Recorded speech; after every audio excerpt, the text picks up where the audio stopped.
પાટણ પોલીસે આગામી દિવાળી પર્વને ધ્યાનમાં રાખીને શહેરની ટ્રાફિક સમસ્યા હળવી કરવા અને કાયદો અને વ્યવસ્થા જાળવવા સઘન કાર્યવાહી શરૂ કરી છે। આ અંતર્ગત બગવાડા ચોક ખાતે વાહન ચેકિંગ ડ્રાઈવનું આયોજન પણ કરવામાં આવ્યું હતું, જેમાં નિયમ ભંગ કરનારા વાહન ચાલકો સામે કડક પગલાં લેવાયા હતા।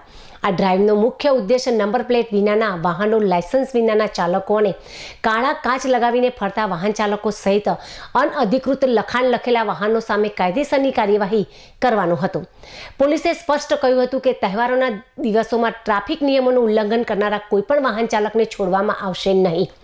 ચેકિંગ દરમિયાન નંબર પ્લેટ વગરના વાહનો, ડ્રાઇવિંગ લાયસન્સ વિના વાહન ચાલકો અને કાયદા વિરુદ્ધ રીતે કાચ પર બ્લેક ફિલ્મ લગાવીને ફરતા ચાલકો પર ખાસ ધ્યાન કેન્દ્રિત કરવામાં આવ્યું હતું। પોલીસે આવા તમામ વાહન ચાલકો સામે કડક કાયદેસરની કાર્યવાહી કરી હતી। વધુમાં તહેવારોના દિવસોમાં બજારોમાં થતી ટ્રાફિકની ગીચતા અને સંભવિત સમસ્યાના નિવારણ માટે પાટણની એ ડિવિઝન પોલીસ દ્વારા ફૂડ પેટ્રોલિંગ પણ યોજવામાં આવ્યું હતું। આ પેટ્રોલિંગનો હેતુ બજાર વિસ્તારમાં સુરક્ષા અને કાયદો વ્યવસ્થાની સ્થિતિ મજબૂત બનાવવાનો છે। પોલીસે શહેરના લોકોને ટ્રાફિક નિયમોનું પાલન કરવા અને પોતાના વાહનોમાં તમામ જરૂરી દસ્તાવેજો તથા નંબર પ્લેટ અવશ્ય રાખવા માટે અપીલ કરી છે। પોલીસ વિભાગ દ્વારા જણાવવામાં આવ્યું છે કે આ પ્રકારની નિયમિત કાર્યવાહી આગામી સમયમાં પણ ચાલુ રાખવામાં આવશે।